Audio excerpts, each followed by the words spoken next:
Bismillahirrahmanirrahim. Assalamualaikum warahmatullahi taala wabarakatuh. Apa khabar anak-anak semua, sihat? Mudah-mudahan anak-anak semua sihat dan bersemangat untuk kelas PDPR Pendidikan Islam tingkatan 5 pada hari ini.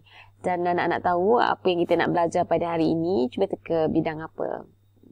Kita dah belajar tilawah, hafazan, kita dah belajar bidang akidah, ya. Kita belajar bidang ibadat juga. Hari ini pastinya satu bidang baru yang kita akan belajar, iaitu bidang sirah dan tamadun Islam di bawah tajuk Kerajaan Uthmaniyah. Okey, apa yang kita nak belajar pada hari ini anak-anak? Jadi kita sama-sama perhatikan untuk mukaddimahnya ialah spektrum ilmunya ialah satu petikan hadis Nabi sallallahu alaihi wasallam yang bermaksud sesungguhnya Konstantinopel itu pasti akan dibuka. Sebaik-baik ketua ialah ketuanya dan sebaik-baik tentera ialah tenteranya. Sebagaimana yang kita maklumi, semua kata-kata Nabi sallallahu alaihi wasallam adalah benar. Jadi tidak hairanlah para sahabat Nabi dan pemimpin-pemimpin Islam selepas kewafatan Nabi cuba untuk menakluki Konstantinopel sebagai satu usaha untuk membenarkan kata-kata Nabi ini yang mengatakan sebaik-baik ketua ialah ketuanya dan sebaik-baik tentera ialah tenteranya. Apabila berjaya menakluki Konstantinopel itu, mereka berusaha untuk menjadi penakluk Konstantinopel itu. Selama 800 tahun umat Islam berusaha untuk menakluki Konstantinopel, bermula daripada kerajaan Umayyah, pemerintah pertamanya iaitu Muawiyah bin Abu Sufyan, yang mana pada masa misi menakluki Konstantinopel ini, sahabat Nabi bernama Abu Ayyub Al-Ansari juga turut menyertainya. Tetapi penaklukan itu gagal mendapatkan hasilnya. Namun yang penting usaha tetap kena usaha. Seterusnya, misi itu diteruskan lagi oleh khalifah-khalifah selepas itu di bawah kerajaan Umayyah, juga turut tidak mendatangkan hasil. Kemudian selepas kerajaan Umayyah berakhir, diteruskan oleh kerajaan Abbasiyah. Juga tidak ada ketua ataupun khalifah di bawah pimpinan kerajaan Abbasiyah berjaya menakluki kota Konstantinopel. Kemudian selepas kerajaan Abbasiyah, kerajaan Uthmaniyah yang kita bincangkan ini di bawah Sultan Murad II cuba menakluki kota Konstantinopel, tetapi juga tidak berjaya. Tapi takdir Allah Subhanahu Wa Taala, seorang putera Islam gemilang yang bernama Sultan Muhammad Al-Fatih akhirnya berjaya menakluki Konstantinopel. Okay. Dan Sultan Muhammad Al-Fatih ini benarlah dikatakan oleh Rasulullah sebaik-baik ketua ialah ketuanya. Jadi Sultan Muhammad Al-Fatih adalah sebaik-baik ketua. Kerana apa? Kerana Sultan Muhammad Al-Fatih sangat mempunyai hubungan yang kuat, erat, rapat dengan Allah Subhanahu Wa Taala dan mempunyai ilmu pengetahuan yang tinggi dalam pelbagai bidang.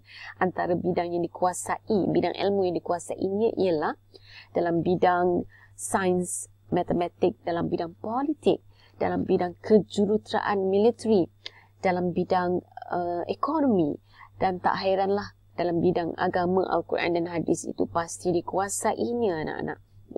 Dan sebagaimana yang kita maklumi, Sultan Muhammad Al-Fatih ini merupakan sultan yang muda lagi, berumur 21 tahun semasa menakluki Konstantinopel. Dikatakan menguasai banyak bahasa, sehingga lebih daripada 6 bahasa atau sekurang-kurangnya 6 bahasa yang dikuasainya. Bermakna bukan calang-calang orang yang berjaya menakluki Konstantinopel. Dan benar kata Nabi, ketuanya ialah sebaik-baik ketua dan tenteranya juga adalah sebaik-baik tentera. Itu anak-anak, begitu kisahnya kenapa spektrum ilmu menyebut tentang Konstantinopel atau Istanbul. Konstantinopel ini adalah sebahagian daripada kerajaan Uthmaniyah yang akan kita bincangkan pada hari ini.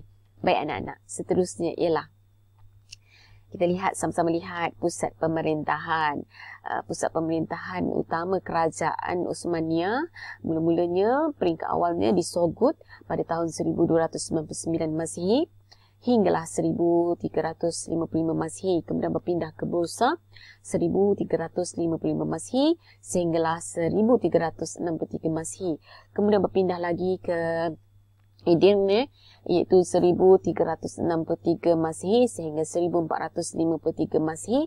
Kemudian berpindah lagi ke Konstantinopel pada tahun 1453 Masihi sehingga 1924 Masihi. Konstantinopel ini atau dengan nama lain Istanbul.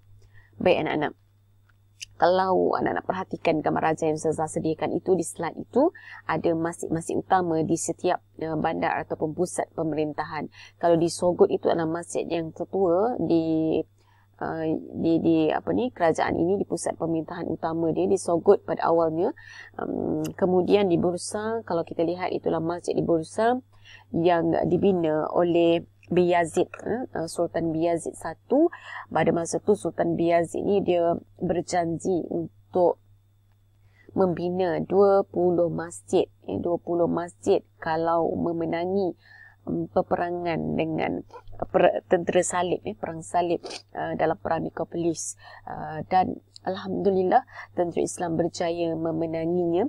Namun rancangan itu diubah dengan membina masjid yang mempunyai 20 kubah katanya mengikut sejarah. Dan kalau kita lihat dalam gambar itu ada 5 baris ya. Setiap satu baris tu ada 4 kubah ya. Sangat-sangat menariklah ya kita melihat gambar masjid tersebut. Kalau ada masa kalau ada rezeki kita boleh buat lawatan lah ke sana di Turki. Kemudian di Edirne kita tengok ada satu masjid karya masjid ini dibina oleh seorang arkitek yang terkenal di dunia kalau mengikut penulisan sejarahnya oleh Maimar Sinar. Itu mungkin betul lah sebutan Ustazah tu, kalau silap minta maaf. Dan dikatakan ada 999 jendela ya, sebagai melambangkan simbol kebesaran Allah Subhanahu Wa Taala. Wallahu a'lam sejauh mana hakikat perkaitan jendela itu. Namun apa yang kita perhatikan sangat cantik seni bina dia. Kemudian di Konstantinopel ada masjid yang bernama Hagia Sophia, juga sangat cantik. Hagia Sophia ni sebenarnya gereja dulunya, sebuah gereja pada zaman Byzantium. Tapi kerajaan Rom dulu. Tapi bila Sultan Muhammad Al-Fatih berjaya menakluki Konstantinopel, dijadikan pusat pemerintahan di situ, ditukar Masjid Hagia Sophia ini sebagai gereja itu sebagai masjid. Kemudian masjid ini ditukar sebagai muzium selepas kejatuhan kerajaan Osmaniyah oleh Mustafa Kemal Atatürk, pemerintah sekular kerajaan Turki yang menggantikan kerajaan Turki Osmaniyah ya. Selepas itu pada tahun 2020 tahun lepas, pada tarikh 10 Julai 2020, masjid ini ataupun muzium itu Hagia Sophia ini dikembalikan haknya sebagai masjid oleh pemerintah Turki. Erdogan mengembalikan fungsinya sebagai masjid. Itu sedikit tentang sejarah pusat pemerintahan kerajaan Turki Osmaniyah ataupun kerajaan Osmaniyah. Baik, kita melihat sejarah kerajaan Osmaniyah. Apa yang sepatutnya kita tahu tentang sejarah kerajaan Osmaniyah? Kita pergi satu persatu, okey anak-anak. Pertama ialah asal nama kerajaan dia. Asal nama kerajaan dia lah bersempena nama Osman bin Ertugrul, iaitu pengasas kerajaan Osmaniyah. Sebenarnya namanya sempena nama Osman ni lah, Osman bin Ertugrul. Ya. Kemudian Ertugrul ni dia kurniakan cahaya mata bernama Osman ini pada tahun yang sama dengan kejatuhan kerajaan Abbasiyah. Jadi masa tu Osman baru lahir, Osman ni. Dan kerajaan Abbasiyah runtuh disebabkan oleh serangan tentera Mongol. Ya, serangan tentera Mongol yang dahsyat. Yang dahsyat sangat. Satu peristiwa yang sangat dahsyat anak-anak. Dan amat penting untuk kita orang Islam tahu, umat Islam pada masa itu jatuh disebabkan oleh kelemahan dan juga goyah disebabkan oleh dosa dan maksiat umat Islam itu sendiri. Atas sebab itulah mereka dijajah dan kemudian dijajah oleh Mongol dahsyat sekali. Mongol mencabul kehormatan menumpahkan darah dan merenggut nyawa mereka hingga ratusan ribu yang mati pada masa itu. Dan Mongol merampas harta mereka dan memusnahkan harta mereka. Dan dalam keadaan yang kritikal itu, keadaan maksudnya sendi umat Islam pada masa itu dah goyah, maka lahirlah Uthman bin Ertugrul, pengasas kerajaan Uthmaniyah ini. Jadi kesimpulannya, kerajaan Uthmaniyah ini pengasasnya lahir di saat kerajaan Abbasiyah runtuh. Okey. Dan seterusnya ialah kita sama-sama lihat tempoh memerintah. Bermula daripada 1299 Masihi hingga 1924 Masihi. Mencecah 6 kurun, 600 tahun lebih. Tempoh memerintahnya cukup lama. Tapi kita kena tahu, setiap kerajaan dia akan ada kegemilangan dan ada kehancuran dia, runtuhnya. Yang tak hancur cuma Allah Subhanahu Wa Taala. Itulah yang patut kita tahu, anak-anak. Baik, seterusnya ialah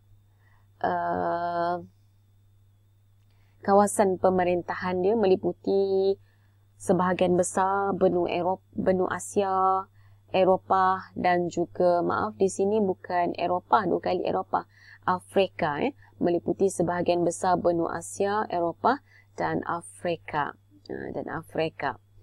Jadi kalau kita sama-sama lihat dekat sini, ini adalah kawasan pemerintahan kerajaan Uthmaniyah.